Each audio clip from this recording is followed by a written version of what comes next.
Assalamualaikum warahmatullahi wabarakatuh. Kabajamtoota fi daawwattoota keenya akkam jirtu nagaa keessanii jirtu jajjabaatu isinii jira. Kunoo gaan guyyaan isaa lakkaawwatee dhufee kan ji'a sadiin dura qabame guyyaan isaa lakkaawwatee dhufee bira ga'eera.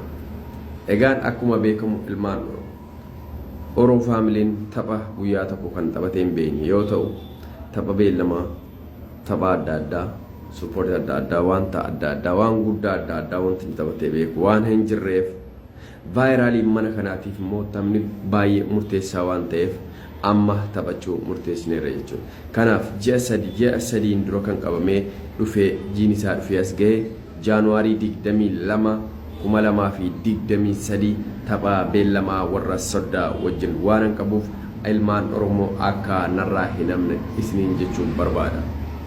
Kana yeroon jedhu ilmaan Oromoo tokkoo fi lama osoo hin taane guutuun asirratti argamtanuu fi maatiin Oromoo faamilii fi ala kanatti kan argamtan guutuun keessan akka narraa hin hafne isiniin jedha.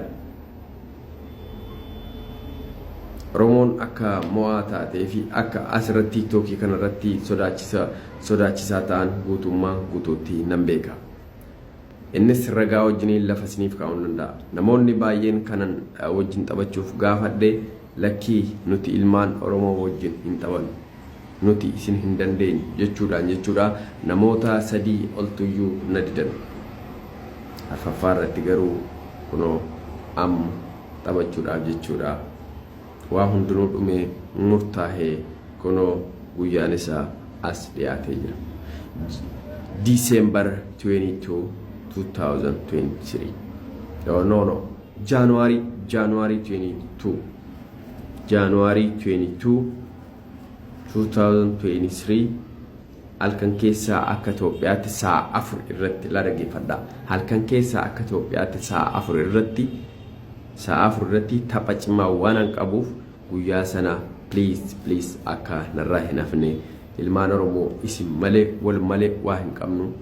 Namoota baay'eetu jirtanii namoonni baay'een sun jechuudha akka narraa hin hafne ilmaan Oromoo guutuun taaptaabiidha hanga leencaatti jechuudha dhuftanii jechuudha waa hunda gootanii jechuudha injifannoo akka gonfannu. Viidiyoo kana duwiit godhaatii hundi keessan ijoolleen ajjalaa guutuun duwiit gootanii viidiyoo hojjettanii akka irratti naa hojjettan barbaada. Thank you ulfaadhaa.